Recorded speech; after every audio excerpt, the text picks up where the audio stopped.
Hello everybody and welcome. In this video I'm going to show you how to perform factory reset for your earbuds EARFUN Air 2 using application.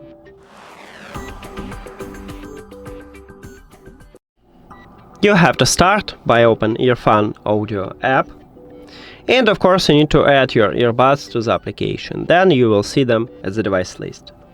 Tap at your earbuds and then scroll down.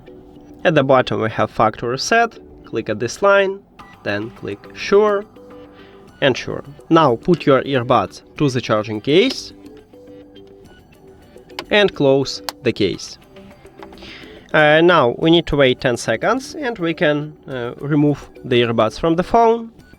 At that time, so go to the settings, then Bluetooth or connected devices, and at the device list click the information icon or settings icon near to your earbuds.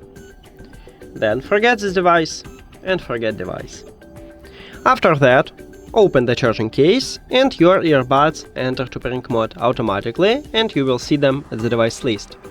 So if you have Android, click pair new device button at the top, and at iOS just tap at your earbuds at the device list. And we did it! Thank you for watching this video. If you found it helpful, please consider subscribing to the channel and leave the like on the video. See you later!